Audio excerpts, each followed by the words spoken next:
Hey Dragons, it's Mr.Plucker. I'm going to read to you today a story called The Day the Crayons Quit by Daywalt. And it's from the illustrator of Stuck and This Moose Belongs to Me. This is a fun story. Probably a lot of you have read it before. Let's get to it.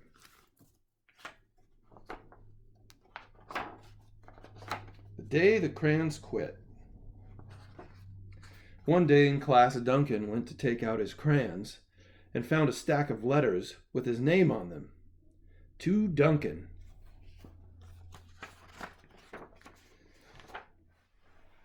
Hey Duncan, it's me, Red Crayon.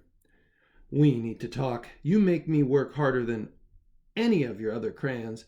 All year long I wear myself out coloring fire engines, apple strawberries, and everything else that's red.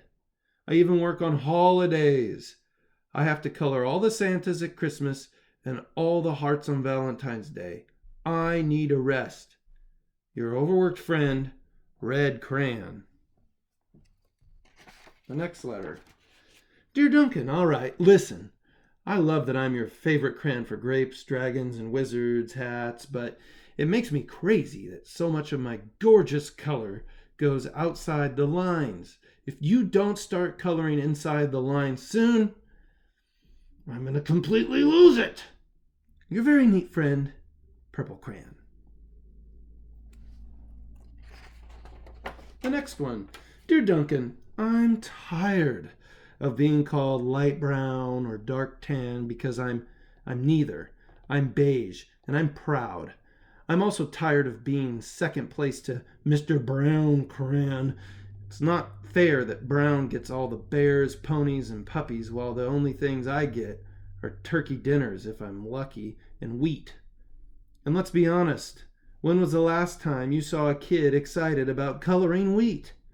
Your beige friend, Beige Crayon. The next one. Duncan. Gray Crayon here. You're killing me. I know you love elephants, and I know that elephants are gray, but that's a lot of space to color in all by myself. And don't even get me started on your rhinos, hippos, and humpback whales. You know how tired I am after handling one of those things? Such big animals. Baby penguins are gray, you know. So are very tiny rocks, pebbles. How about one of those once in a while to give me a break? Your very tired friend, Gray Crayon. The next one. Dear Duncan, you color with me, but why? Most of the time, I'm the same color as the page you are using me on, white. If I didn't have a black outline, you wouldn't even know I was there. I'm not even in the rainbow. I'm only used to color snow or to fill in empty space between other things. And it leaves me feeling, well, empty. We need to talk. Your empty friend, White Crayon. It says White Cat in the Snow by Duncan. Poor White Crayon. Hi, Duncan. I hate being used to draw the outline of things that are colored in by other colors, all of which think they're brighter than me. It's not fair when you used to draw a nice beach ball and then fill in the colors of the ball with all the other crayons. How about a black beach ball sometime? Is that too much to ask? Your friend, Black Crayon.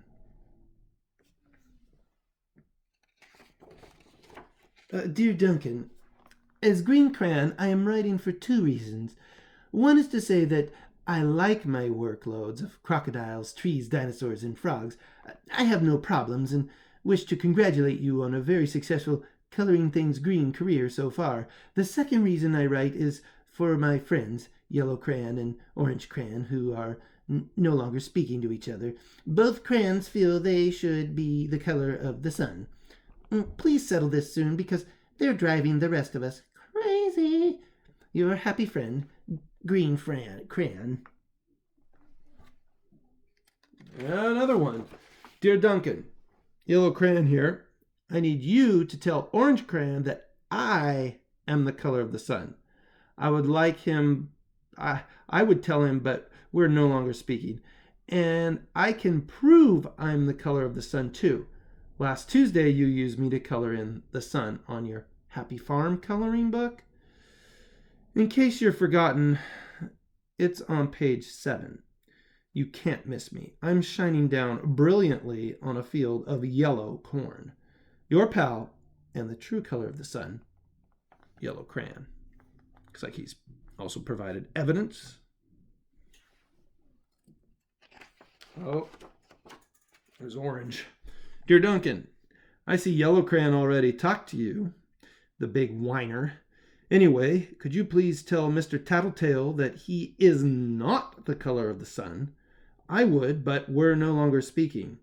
We both know I am clearly the color of the sun because on Thursday you used me to color the sun on both the Monkey Island and the Meet the Zookeeper pages in your Day at the Zoo coloring book. Orange, you glad I'm here? Ha! Your pal and the real color of the sun, orange crayon. He has also provided evidence. Another letter. Dear Duncan, it has been great being your favorite color this past year, and the year before, and the year before that. I have really enjoyed all those oceans, lakes, rivers, raindrops, rain clouds, and clear skies. But the bad news is that I am so short and stubby I can't even see over the railing in the crayon box anymore. I need a break. Your very stubby friend, Blue Crayon. Whew. Looks exhausted. Old Duncan must love the color. Another one. Duncan. Okay, listen here, kid. You have not used me once in the past year. It's because you think I'm a girl's color, isn't it? Speaking of which, please tell your little sister I said thank you for using me to color in her Little Princess coloring book. I think she did a fabulous job of staying inside the lines. Now, back to us. Could you please use me sometime to color the occasional pink dinosaur or monster or cowboy? Goodness knows they could use a splash of color. Your unused friend, Pink Crayon.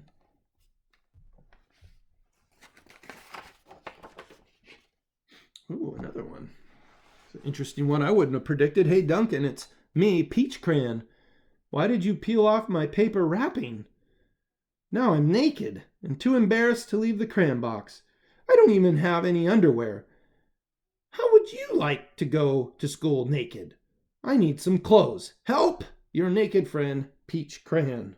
Oh, poor Crayon. Wonder how Duncan's going to fix that. Wow, well, poor Duncan just wanted to color. And of course he wanted his crayons to be happy. And that gave him an idea.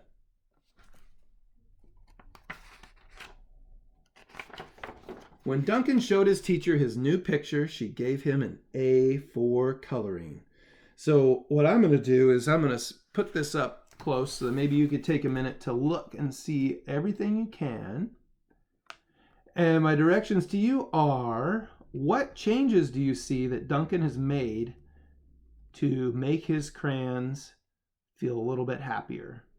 Is there anything in there? All right. I want you to make some comments below the reading and let me know, what do you see? What did Duncan do to try to help his crayon friends out? Guess what? Duncan got an A+ for creativity. There's a rainbow crayon right there. You guys, I shared this book with you today because at Davis we breathe fire, and one of those ideals is friendliness. And part of being friendly sometimes is listening to your friends and finding a way for everybody to be happy and everybody to find a solution to a problem. And I think Duncan tried to do that for his crayons. Hope you guys can do that for each other, especially as you're staying home with your brothers and sisters, your moms and dads, or grandmas and grandpas, whoever it is that you're living with and you're self-quarantined with. Be good to each other, be kind, breathe that fire, and we'll see you next time.